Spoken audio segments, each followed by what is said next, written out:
Isang tagpo ang ibinahagi ng isang reactor tungkol sa mga EDSI fans na muling nagtanong at nag-alala tungkol sa sing-sing ni Kalinga Pido. Ayon sa kanya, binaha sila kamakailan at naging mahirap ang sitwasyon, ngunit nagpatuloy pa rin ang usapan ukol sa nasabing sing-sing.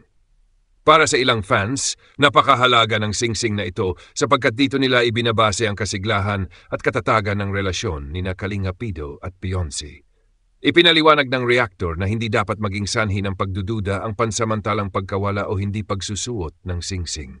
Sa katunayan, ipinakita mismo ni Kalinga Pido sa kanyang Facebook story na naroon pa rin ito at ligtas.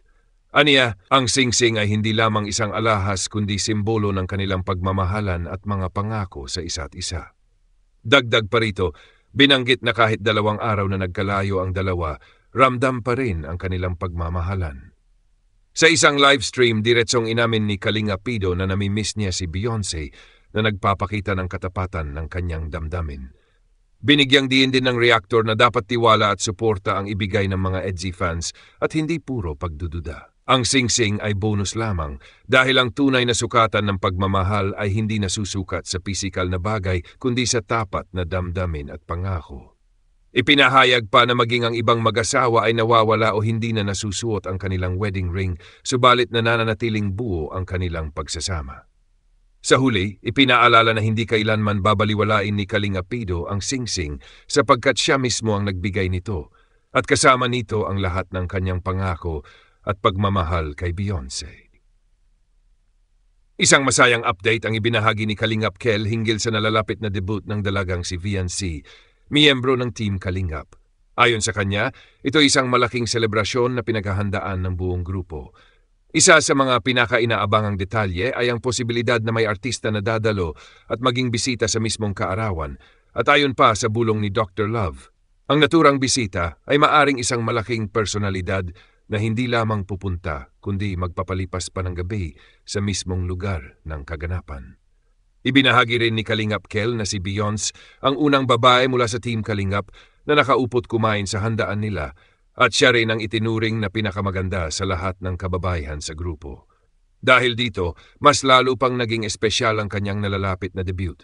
Habang naghahanda para sa bisita, ipinakita rin ang pag-aayos ng silid na tutulugan ng sinasabing artista.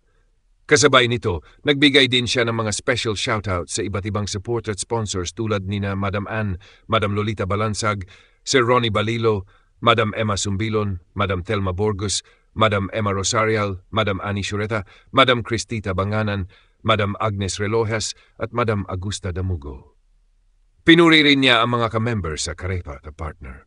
At muling pinaalalahanan ang lahat na suportahan ng Kuya Val Santos Matubang, Kalingap Rob, Madam Jackie Tapia at Ate Edna Vlogs. Dagdag pa rito, binanggit ni Kel na posibleng ang tinutukoy na artista ay hindi lang basta bisita kundi isa ring malaking sponsor, partikular si Kalingap Edu, na naglaan ng espesyal na sorpresa o regalo para kay Viancy. Tiniyak niyang ang biyayang ito ay mula sa puso at magsisilbing dagdag kasayahan sa kaarawan ng dalaga. Sa huli, binigyang diin niya na ang debut ni Viancy ay hindi lamang isang simpleng pagdiriwang, kundi isang makabuluhang yugto ng kanyang buhay. Lalo't malaki ang naging pagbabago sa kanyang pamilya mula nang siya ay napasama sa Team Kalingap. Sa kabila ng mga pinagdaanang kahirapan, ngayon sasalubungin niya ang kanyang ika-18 kaarawan na puno ng biyaya, pagmamahal at suporta mula sa komunidad. Gusto mo ba na gawin ko rin itong mas pinaikli na buod? Isang tagpo ang ibinahagi ng isang reactor tungkol sa mga EDSI fans na muling nagtanong at nag-alala tungkol sa sing-sing ni Kalinga Pido. Ayon sa kanya, binaha sila kamakailan at naging mahirap ang sitwasyon, ngunit nagpatuloy pa rin ang usapan ukol sa nasabing sing-sing. Para sa ilang fans, napakahalaga ng sing-sing na ito sapagkat dito nila ibinabase ang kasiglahan at katatagan ng relasyon ni Kalinga Pido at Beyonce. Ipinaliwanag ng reactor na hindi dapat maging sanhi ng pagdududa ang pansamantalang pagkawala o hindi pagsusuot ng sing-sing. Sa katunayan, ipinakita mismo ni Kalinga Pido sa kanyang Facebook story na naroon pa rin ito at ligtas.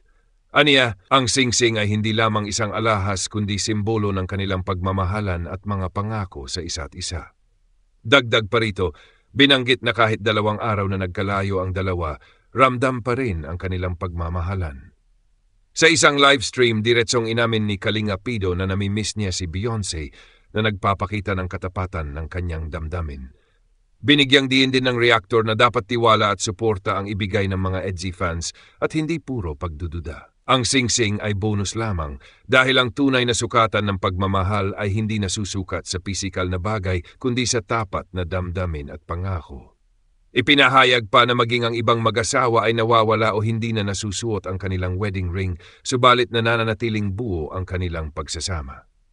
Sa huli, ipinaalala na hindi kailanman babaliwalain ni Kalinga Pido ang singsing sapagkat siya mismo ang nagbigay nito at kasama nito ang lahat ng kanyang pangako at pagmamahal kay Beyonce.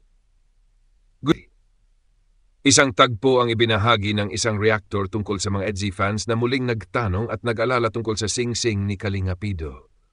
Ayon sa kanya, binaha sila kamakailan at naging mahirap ang sitwasyon, ngunit nagpatuloy pa rin ang usapan ukol sa nasabing singsing.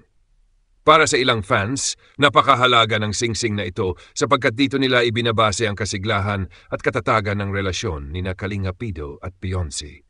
Ipinaliwanag ng reactor na hindi dapat maging sanhi ng pagdududa ang pansamantalang pagkawala o hindi pagsusuot ng singsing. Sa katunayan, ipinakita mismo ni Kalinga Pido sa kanyang Facebook story na naroon pa rin ito at ligtas. Aniya, ang singsing ay hindi lamang isang alahas kundi simbolo ng kanilang pagmamahalan at mga pangako sa isa't isa. Dagdag pa rito, binanggit na kahit 2 araw na nagkalayo ang dalawa, ramdam pa rin ang kanilang pagmamahalan. Sa isang livestream, diretsong inamin ni Kalinga Pido na namimiss niya si Beyonce na nagpapakita ng katapatan ng kanyang damdamin. Binigyang diin din ng reactor na dapat tiwala at suporta ang ibigay ng mga EDSI fans at hindi puro pagdududa. Ang singsing ay bonus lamang dahil ang tunay na sukatan ng pagmamahal ay hindi nasusukat sa pisikal na bagay kundi sa tapat na damdamin at pangako. Ipinahayag pa na maging ang ibang mag-asawa ay nawawala o hindi na nasusuot ang kanilang wedding ring, subalit nananatiling buo ang kanilang pagsasama. Sa huli, ipinaalala na hindi kailanman babaliwalain ni Kalinga Pido ang singsing sapagkat siya mismo ang nagbigay nito at kasama nito ang lahat ng kanyang pangako at pagmamahal kay Beyonce. Isang masayang update ang ibinahagi ni Kalingap Kel hinggil sa nalalapit na debut ng dalagang si VNC, miyembro ng Team Kalingap. Ayon sa kanya, ito isang malaking selebrasyon na pinaghahandaan ng buong grupo.